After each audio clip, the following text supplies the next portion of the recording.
David, thank you for taking the time to join us today. Of course, nice to be with you. For those that are not familiar with you and your work, do you mind introducing our viewers to your organization? Of course, I'm David Miliband. I'm the President and CEO of the International Rescue Committee. This is a really unique organization, not just because it was founded by Albert Einstein in New York in the 1930s. You know, he was a refugee from the Nazis here in New York.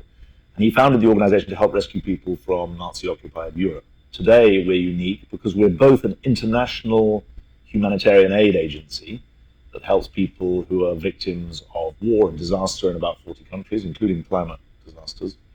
But we're also a refugee resettlement and asylum support agency in 30 offices across the United States. So we've got this unusual remit to span the arc of crisis for people who are victims of war and disaster.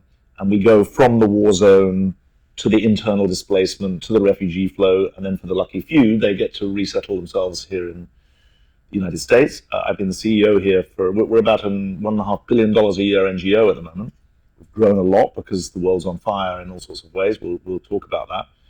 And I've been the CEO for 11 years. I used to be, you can tell I'm not from Brooklyn, given my accent. I'm from the UK originally, still sound like a Brit, hopefully always will, but I used to be in government in the UK, in politics and government, but have found that this is a time when NGOs and private sector need to be the solution makers, because a lot of government is in retreat from big problems. And I think this is a place that's trying to find solutions to some very hard problems of how you support 300 million people in humanitarian need around the world in very dangerous circumstances. And that's a challenging mission that the organization has. Do you have some examples of some success stories where you've been able to have that impact that you set out to have? Well, we helped 34 million people last year. And these are people who are in conflict zones like Ukraine or in Lebanon or in Somalia. They're people who are on the run from danger.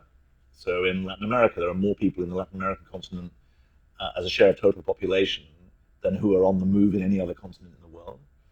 But also countries like Ethiopia. We help refugees who cross borders. And Venezuela has had 7 million people leave the country in the last 6 or 7 years. And when we think about successes, we think about keeping people alive through our healthcare, through our malnutrition treatments. We think about setting people up for life through immunization, which is an important part of our health work, but also through maternal health, which is a big aspect of our health work.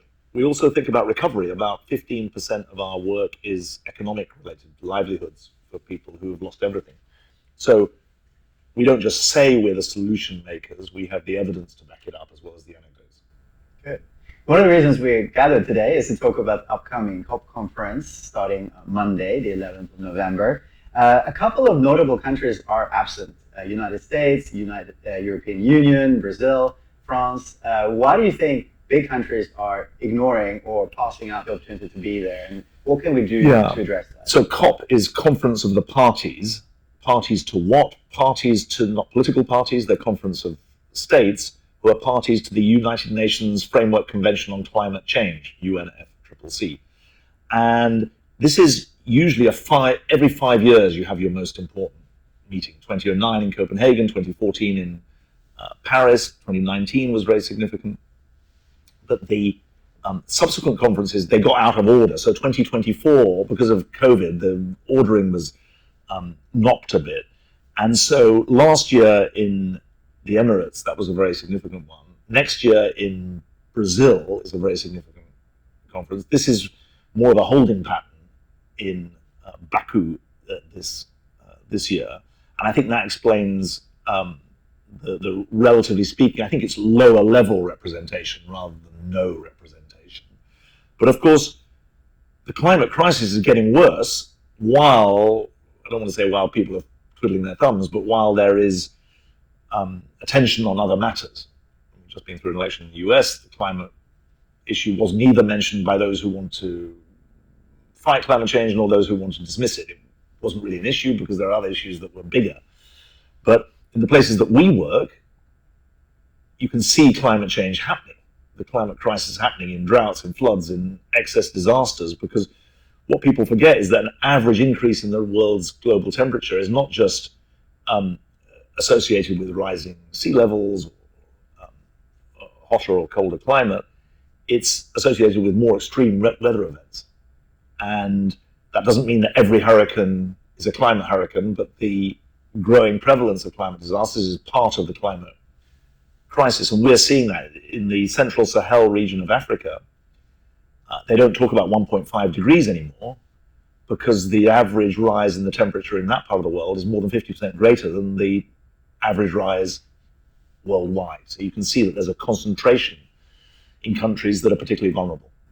On that note, I was reading your most recent report talking about how conflict-struck countries are kind of doubly hurt by the impact of climate change. Like in Syria, because of the droughts that you mentioned, people are being forced to drink contaminated water, which obviously can lead to diseases. Is there a way to break the cycle for people that are already struggling, now struggling even more? So that's an interesting and good question. I mean, some people say that actually the civil war in Syria, which started in 2011, has its origins in a drought in the northwest of Syria, 2006 to 2008, which led to a lot of people moving into urban areas, including Daraa, which is this city in the southwest of Syria where the civil war started. It's where there were protests against the government cracked down. So the first thing to say is it's complicated. But at a very macro level, we know that a preponderant number of the countries in humanitarian crisis are also most climate vulnerable. Significantly in sub-Saharan Africa, but not only in sub-Saharan Africa. So you've got this overlap. Second point, how does conflict and climate interact? Is it just bad luck? Well, it's not just bad luck, because one of the things that people fight about is resources.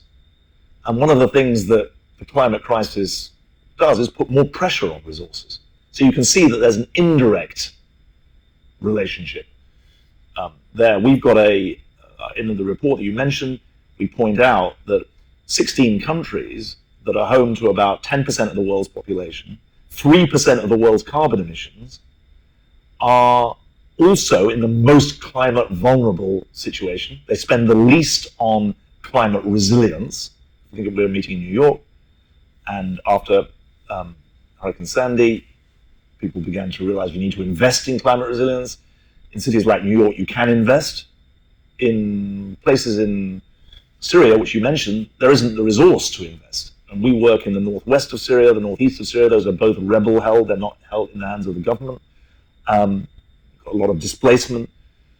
And so those people are very much more exposed. Often the climate crisis is described as a planetary disaster. It's actually a people disaster. And that's what we're dealing with. You mentioned climate resilience. There's obviously skeptics about the impact of climate or the existence of climate change, but there seems to be slightly, and correct me if I'm wrong, slightly broader kind of agreement around climate resilience, and that we can kind of get some momentum behind that because it's more, we can see on our doorstep the consequences of climate locally. Well, I hope you're right. I hope you're right. Changing the language could make a difference, or? Well, it's different things, remember. Fighting climate change means limiting greenhouse gas emissions so that you have a smaller average rise in the world's global temperature. That's called mitigation. Renewable energy, nuclear energy are low carbon, no carbon sources of energy. That's obviously contested. There are people who deny that climate change is happening. There are people who deny that it's worth the cost. So there's mitigation, but then what you're talking about, resilience in the face of climate change, is adaptation. I was Secretary of State for the Environment in the UK 15 years ago, 20 years ago, and climate adaptation was very much the second poor cousin of climate mitigation. Today, I think that we've got a double challenge. We can't afford to take our foot off the accelerator on the climate change mitigation, the development of alternative lower carbon or zero carbon ways of fueling our livelihoods, but we've also got to do the adaptation, because the crises, plural, are coming, and if you don't build your resilience, that's really hard. Now, we're not city planners, but obviously there's a whole issue about how cities guard against that, especially coastal cities. We do know a lot about agricultural livelihoods in this organization, and so we're doing quite a lot of work to support farmers, smallholders, to anticipate climate danger, to build resilience against it. That can mean more stronger seeds in the face of changing climate. It can mean farmer information systems. These are quite important for some of the most vulnerable communities in the world. So with regards to resilience versus climate change, it feels like resilience is something we can act upon today, whereas long-term reducing carbon emissions is a much longer goal. And I guess politicians and businesses, they have to deliver results every quarter or every election. How do you think we can get politicians and businesses to see the benefit of addressing the here and now, whilst at the same time also addressing the... Well, I honestly don't know why it is so difficult for people to understand. For example, that energy efficiency, which saves you on your carbon emissions and saves you on your bills, is not a smart investment. Just as a very micro level, no country's really cracked this, because you'd think that people would. You can see that in your pocketbook, and you can see it over a relatively small timescale. I mean, for all its great benefits, the United States is not a world leader on energy efficiency, and that's even before you get into the big capital investment of major renewable power efforts. So I think it's a very good question. Why are we so myopic that we can't see that within a few years you can get a payback from energy efficiency? But that's it's a conundrum. It speaks to a sort of short-sightedness and a short-termism that is self-defeating in a really dangerous way. This isn't just our grandchildren's problem. It's been a systematic problem since the 1980s, when the dangers were very, very clear. I mean, ironically, Margaret Thatcher was a prime minister in the UK from the right of politics, and she was a free marketeer. She was also a scientist. So she made this famous speech in 1989 about how the world had to come to grips with the greenhouse effect and with climate change. I didn't agree with her about much, but it's striking that there's so little of that kind of political leadership. Now, to be fair, the last Congress did pass the Inflation Reduction Act, which is a massive shift in the way America thinks about its energy needs and their fulfillment. Obviously, the incoming Trump administration has promised various aspects of repeal. We don't know what they're going to do, but there's a big private sector investment drive that's going on at the moment, which is stimulated by government, but isn't government action alone, it's private action. And it's a very good test case of how much foresight is there going to be. On the adaptation side, the truth is that rich countries are investing in adaptation to climate change, but poor countries are not. And that's why you've got this climate finance conundrum about how you support countries that are low emitters. They don't need help in reducing their emissions, they need help in living with the emissions of others. They also need a route to development that doesn't involve coal-fired power stations, for obvious reasons. On that note, one of the big themes for this conference is climate finance. So back in 2009, the member states agreed that we should try to donate or provide up to $100 billion a year, every year, to developing countries. That was supposed to be revisited 5 or so years later, but there was no agreement on increasing that amount, so it was sort of let to stay. Whereas this year, the plan is to agree on a new number. And some countries have suggested it should be $2 trillion per year, which is obviously a huge jump from 100 million. What should the number be, and why that number, and how are we going to get to a much bigger number when we barely got to the lower 100 billion? So let's just understand what we're talking about here. In the 2009 Copenhagen conference, there was first of all a commitment that international finance of a public kind should be mobilized to stimulate private investment in developing countries to help mitigate to incentivize a low carbon route to development. That was the original idea. Last year, in the United Arab Emirates, that $100 billion a year was finally reached. The question now is twofold. One, there are a set of questions about should it be higher? But there's also, how are you going to spend the 100 billion? And here at the International Rescue Committee, we're more focused on how do you spend the 100 billion? Because the UN Secretary General has said half of it should go on climate adaptation. Good. But then our question is, how much goes to the poorest countries that are also caught up in conflict? At the moment, very little. And we're arguing that a proportionate share of that climate finance should go into poor countries. And frankly, it's not going to be stimulating private investment. It's going to be helping build climate resilience. And some of the ideas we've got are speaking to that. You mentioned the incoming US president, and a lot of people that work in climate are obviously worried about what may or may not happen. What kind of inspiring words would you be able to share, if any, to those that work in climate or climate finance or aspects of changing the world for a better place, despite kind of the new incoming leader? Well, I mean, President-elect Trump's words are much more important than mine, and he's made, and his party platform commits to some very bold reductions in America's climate effort. And that raises a whole host of questions. One, what does the private sector do?